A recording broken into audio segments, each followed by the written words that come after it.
Hoje vou lhe contar como descobri uma amizade verdadeira em um lugar, em uma pessoa que eu jamais esperava. Minha mãe lutou contra o câncer durante muito tempo, mas infelizmente não conseguiu sobreviver. Então, desde que eu tinha 13 anos, restou só meu pai e eu. O primeiro ano sem minha mãe foi uma verdadeira tortura para mim. Para nós dois, acho. Por causa da tristeza que eu sentia, me tornei um monstro em casa e a garota mais lunática da escola. Só agora eu consigo ver aqueles dias como eles realmente foram, mas naquela época eu pensava que estava bem. Por exemplo, lembro que um dia na escola nós tivemos que falar na frente da turma toda sobre a viagem mais inesquecível que havíamos feito. Todos falavam, eu fui para aqui e para ali com meus pais, e daí por diante. Já era o segundo mês que eu estava sem a minha mãe, então quando chegou minha vez de falar, eu disse que a viagem mais inesquecível que eu tinha feito era para o cemitério. Todos ficaram em silêncio. O professor me levou para a sala da direção e lá tentaram me convencer a fazer terapia com o psicólogo da escola. Também consegui acabar com as minhas amizades. Eu senti inveja de todas as pessoas que ainda tinham mãe. E um dia, quando meus amigos estavam tentando me distrair com outra noite de pizza e filme, e estavam conversando o tempo todo sobre coisas banais, eu simplesmente gritei com todos, dizendo que eles só me entenderiam quando perdessem alguém próximo a eles. Mas aconteceu uma coisa que mudou tudo. Quando eu estava voltando da escola, usando preto como sempre, tive uma sensação boa durante um segundo. Eu senti o cheiro do famoso bolo de carne que a minha mãe fazia. Mas quando vi uma mulher desconhecida na cozinha, preparando o prato da minha mãe, e meu pai sorrindo e conversando com ela, aquele sentimento agradável que eu senti se transformou em raiva. Meu pai disse que aquela mulher, a Rose, seria nossa nova empregada. Eu fui para o meu quarto sem dizer uma palavra. Como ela se atrevia a cozinhar usando as receitas da minha mãe? Como meu pai se atrevia a contratar uma mulher e a deixá-la fazer as coisas que minha mãe costumava fazer? Eu odiava os dois. Além do mais, eu não tinha uma única alma amiga com quem conversar sobre aquilo tudo. Não tendo mais nada a fazer, simplesmente liguei meu laptop e escrevi tudo o que estava sentindo. E, sabe, escrever me fez sentir diferente, então criei um blog. E daquela noite em diante, comecei a desabafar escrevendo nele. Algumas pessoas começaram a comentar meus posts e a escrever mensagens para mim. Havia outra menina que também tinha perdido a mãe.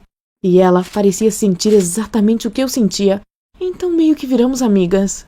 E nossa nova empregada, a Rose, estava louca para me conhecer, sabe? Ela sempre me perguntava como meu dia tinha sido, o que eu queria comer no jantar e coisas assim. Aquilo estava me deixando maluca.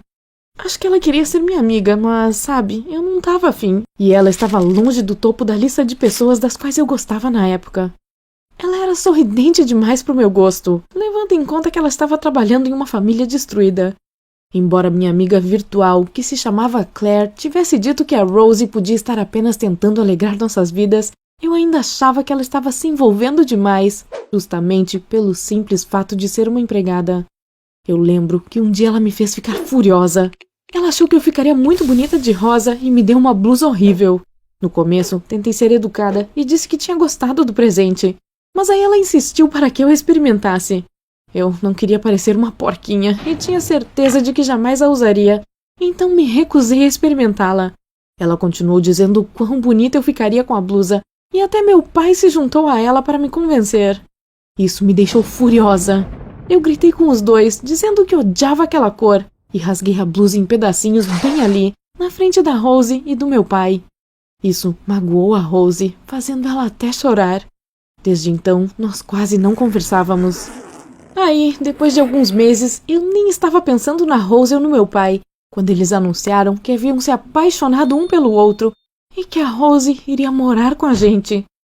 Nem é preciso dizer que eu fiquei arrasada quando ouvi aquilo. Então eu gritei que odiava a Rose e que ela jamais substituiria minha mãe, que eu odiava quando ela preparava as receitas da minha mãe e que meu pai não era mais meu pai. Depois fui para o meu quarto e fiquei trancada lá por quase 2 dias. Claire era a única pessoa com a qual eu podia conversar, ou melhor, trocar mensagens. Eu queria que ela estivesse perto de mim, mas ela morava longe. Claire prometeu que nos veríamos em breve, e essa era a única coisa boa e animadora que eu tinha ouvido nos últimos dias. Tem mais uma coisa que você precisa saber sobre a Rose. Um dia eu precisei pegar um livro no quarto do meu pai e da Rose, e quando entrei lá, vi que a página do meu blog estava aberta no laptop dela. Minha ficha caiu na hora. Eu corri para onde a Rose estava e perguntei sem rodeios se ela conhecia meu blog. Ela suspirou e confessou que era a menina que tinha conversado comigo durante todo esse tempo. Ela disse que nunca tinha mentido para mim lá na nossa troca de mensagens. Ela só queria me ajudar, aí encontrou meu blog e achou que aquela era a única forma de fazer isso. Bem, isso me deixou em choque mesmo. Senti como se minha vida tivesse se acabado de novo, pois agora eu tinha perdido minha amiga virtual também. Eu não acreditava que isso tudo estava acontecendo comigo. Corri para o meu quarto e precisava reclamar com alguém, contar o que aconteceu para alguma pessoa, mas, sabe, lá estava eu, sozinha de novo, sem ter ninguém com quem desabafar. Pouco tempo depois, meu pai bateu à porta. Eu disse que não queria conversar, mas bem lá no fundo eu sentia saudade dele e precisava do seu apoio.